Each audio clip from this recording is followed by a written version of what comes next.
বাংলাদেশকে আমেরিকা বানাবেন, নাচুন আপনারা। 18 কোটি মানুষকে পথে বসাবে মোহাম্মদ ইউনূস। ময়ূক আপনাদের শত্রু নয়, ময়ূক আপনাদের গণশত্রু নয়।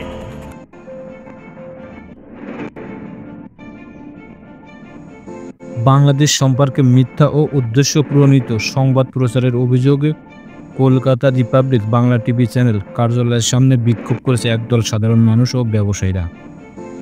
প্রতিবেদনকারীদের অভিযোগ, চ্যানেলটির সাংবাদিক ময়ূর রঞ্জন ঘোষ দীর্ঘদিন ধরে সংবাদ উপস্থাপনার নামে সাম্প্রদায়িক উস্কানি ও গুজব ছড়িয়ে বাংলাদেশ ও ভারতের মধ্যে ধর্মীয় সম্প্রীতি নষ্টের চেষ্টা করছে। বিক্ষোভকারীরা বলেন, রিপাবলিক বাংলার প্রতিবেদনগুলো বরাবরই হিন্দু মুসলিম সম্প্রদায়কে মুখোমুখি দাঁড় করানোর চেষ্টা করা হয়েছে। চ্যানেলটির সংবাদ উপস্থাপনার কৌশল ব্যক্তিগত মতামত ও রাজনৈতিক পক্ষপাতিত্ব প্রকাশ পায়, এর সাংবাদিকতার নীতিবিরুদ্ধ। তারা দাবি করেন, এই চ্যানেলটির সাংবাদিকরা আসলে ভারতের কট্টরপন্থী রাজনৈতিক গোষ্ঠী বিজেপি ও আরএস এর মুখপাত্র হিসেবে কাজ করছে। চ্যানেলটির প্রধান উপস্থাপক ময়ূর রঞ্জন ঘোষের বিরুদ্ধে অভিযোগে আনা হয়েছে যে তিনি বাংলাদেশের সংখ্যালঘু ও নির্যাতন নিয়ে ভিত্তিহীন খবর প্রচার করে অন্তর্বর্তীকালীন সরকার ডক্টর মোহাম্মদ ইউনূসকে বিতর্কিত করার চেষ্টা করছেন। মোহাম্মদ ইউনূস আপনার শত্রু, সেই শত্রুকে চিনে নিন। দেউলিয়া হতে চলেছে আপনার দেশ, এবং ভারতের মানুষকে বলবো, শিক্ষা নিন। তারা এসব সংবাদের বাংলাদেশের জনগণ ও আন্তর্জাতিক পরিমণ্ডলে বিভ্রান্তির সৃষ্টি করা হয়েছে বলে অভিযোগ করা হয়।